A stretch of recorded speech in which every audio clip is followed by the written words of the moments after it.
Freya would like to know, are God forms the same as invoking something? The simplest way to explain this is part of the technique that we use. We use the assumption of God forms. Like, for example, if you want to have the energies of Horus, you build up the energies of the image of Horus, or you need the images of Anubis. These are very useful, very, very useful, because there are times that you need the wisdom of Jehudi, or you need the power of Horus for some magical working or another.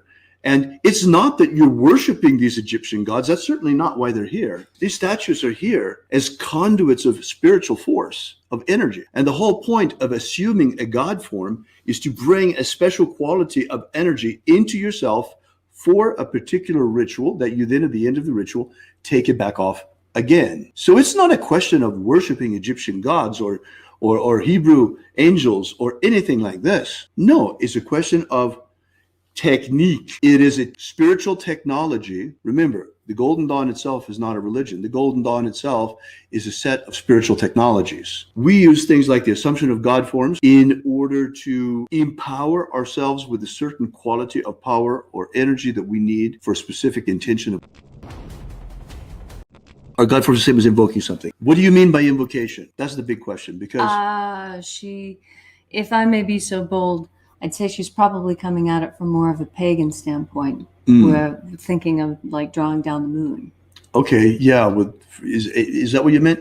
Okay, because look, if you're talking about Golden Dawn invocation, it's one answer, because we use the assumption of God forms as part of a larger invocation. But if you're talking about invocation like in the pagan sense, you may want to take that one instead. Right. Invocation in the pagan sense is completely different. And you should not use pagan methodologies when doing the ceremonial magic.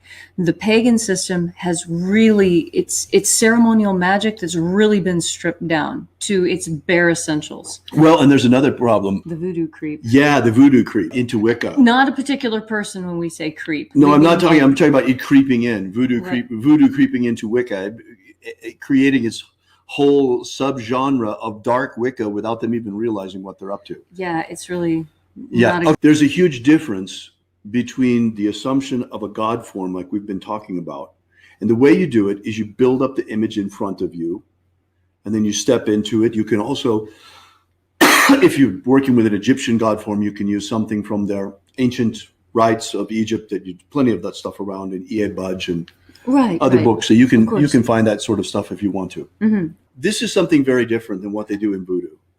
In voodoo, the voodoo practitioners are making themselves passive receptacles to be possessed. It's a form of voluntary possession, and it's extremely dangerous. And I do not recommend that you do it. And it is actually has been in our order prohibited by oath from the very beginning. I promise not to put myself into such a passive or mediumistic state so as to lose my power of will or something like that. Right, and that's exactly what happens to these voodoo practitioners being ridden by the Loa. And the difference is, okay, if you think of your physical body as this glass, when you're being ridden by the Loa, what happens is your consciousness gets dumped out and the Loa consciousness comes in. Now, if you're doing the Golden Dawn style, what happens is you immerse yourself in the water. Do you see? It's more like rather than having something come into you, you go into it. Instead of getting taken over by it, it's more like putting on a jacket. Right. It's like a vestment that you're putting on. Right. You are investing yourself with the energies of the God form, and afterwards you divest yourself again of the God form.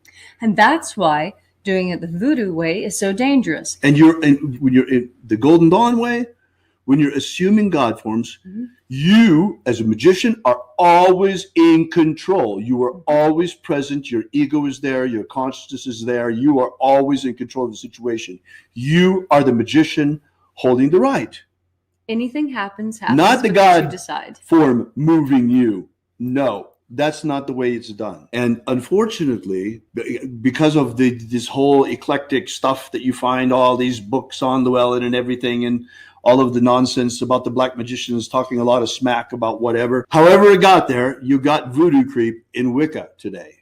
And that in the sense that there are so many covens out there that think drawing down the moon and this investment of the high priest and the priest and the priestess with the divine energies is something that should be like being ridden by the Loa. No, that's not what it is. That's a complete misunderstanding. And I know where it came from. It came from Aleister Crowley. That son of a bee. Again, there you go. I just struck me. It must come from him. That's how I got to Wicca. Because unfortunately, Gerald Gardner, he borrowed a lot of Golden Dawn magic for Wicca, but unfortunately, he didn't get a pure transmission. Right. He got it through Crowley, and Crowley was completely deviant. Doreen Valiente did her best to scrub the Crowley shit stain off of Wicca, and she has done quite a good job of it. So there's not as much of it as there used to be, which is nice. Yeah. So anyway, you don't want to do that. You don't want anything to do with voodoo. You don't want anything to do with any sort of Wiccan coven that thinks that drawing down the moon is like being like a voodoo ritual being ridden by the Loa. You want nothing to do with that. These are black magical practices that are extremely dangerous and have absolutely no business in Wicca either. Right, because how many times have you heard of somebody needing to get depossessed? They go to an exorcist because they can't get whatever they invited in out. Right. Just don't invite them in. That's the simple solution. Why do some magical systems assign different directions and god names to the elements? All right. The reason why they do that is based on language. Why do the French say 4, 6, 5 and we say 1, 2, 3, 4, 5? It's linguistically based, and it's also based on the energies of the area. For example, on the East Coast witches, especially ones in Virginia Beach, kind of have a hard time associating water with the West, seeing as how the Atlantic Ocean is to the east of them. And so many of the traditional practitioners there will move things around in order to put the magical system they're working in alignment with the natural world that they see, because they're doing natural magic, and those are the rules for natural magic. You can't, if you're doing natural magic, and there's a lake in the north and a mountain to the south, you're not going to put water in the west and earth in the north. It doesn't make sense for where you are. Now, this is how Golden Dawn magic is different, because it's working with different, rather than working with the energies of mountains and rivers and streams and fields, you're working with planets and constellations and elements. And you see how that dislocates you from the physical three-dimensional natural world and puts you at a different level of magical manipulation of natural forces. Exactly. Have you ever wanted to gain real magical abilities so you can become the master of your destiny? Do you wish you could get the ancient secret key for free so you can build the life of your dreams? If you've wanted more out of life, to become all that you can be, physically, romantically, financially, spiritually, then you need to take action and get this right now. That's right, and for free, but it won't be available for much longer. So go right now to thescienceofmiracles.com and get started. Achieve the prosperous life you want for yourself. Gain ultimate life mastery.